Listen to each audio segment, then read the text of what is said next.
আপনার আসলে we have series of concert আমরা যেটা করছি, সো ওখান থেকে আসলে এটা প্ল্যানই ছিল যে আগে আমরা এই ধরনের একটা জিনিস করব। সো আমরা আসলে ধারাবাহিকতা যেটা অঞ্জন করলাম দুবার, জাল করলাম, দেন আমরা we are planning for Junoon and James.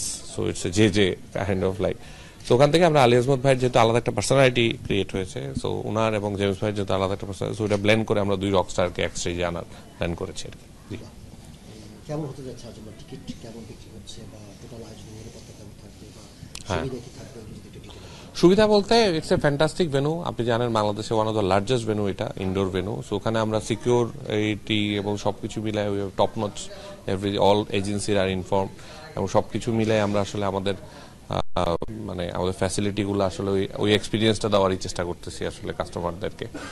So টিকিটের সারা খুব ভালো, কিছু টিকিট আমাদের বিক্রি বাকি আছে। সো গেটসের রকে ওটা পাওয়া যাচ্ছে। সো আপনারা যারা এখনো টিকিট কাটেন নাই তারা কেটে ফেলেন। সো আর আমরা যেটা বলবো আমাদের এন্ড থেকে যে ফ্যাসিলিটি হচ্ছে 3 ভাগে ভাগ করা। একটা ভিআইপি ফ্রন্ট রো, যেটা বলতেছি যে খুবই ভিউজ অনুযায়ী, দেন হচ্ছে প্রিমিয়াম, আর হচ্ছে আমার রেগুলার। সো 7,000 টাকা দিয়ে শুরু হচ্ছে, এন্ড হচ্ছে 3,500, দেন 1,500 টাকা আর কি। সো আর্টিস্ট ইজ হিয়ার, আপনারা অলরেডি দেখেছেন, এবং জেমস ভাইয়ের সাথে আর্টিস্টের অলরেডি দেখাও হয়ে গেছে। সো দেখে ওটে ভেরি গুড সেশন। তারা একজন আরেকজনের আসলে কি কথা বলবো, আপনি নিশ্চয়ই তারা দুইজন আসলে কথা বললো, আলী ভাইয়ের গিটারটা নিয়ে কথা বলেছেন। So Fred was very good, এটা আপনারা দেখতে পারবেন। আলী ভাই got a very good new guitar. So ওইটা নিয়ে ওনারা উনি পারফর্ম করবেন। সো ওইটা নিয়ে বেশ ইন্টারেস্টিং আলাপ হলো। এরপরে হচ্ছে জেমস ভাই জিজ্ঞেস করলেন যে আলী ভাইকে যে how he maintain his this charm and this age.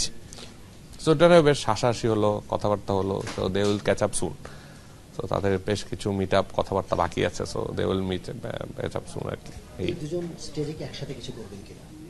এটা তো আসলে বলা মুশকিল, এটা আমিও জানি না আসলে ওনারা দুজন একসাথে কিছু করবেন কিনা। সো যেটা হচ্ছে যে এটা আসলে শোতেই দেখা যাবে যে আসলে ওরা দুজন কি করছেন। আসলে এটা আমাকেও বলে নাই আসলে, এটা আমিও জানি না। Thank you.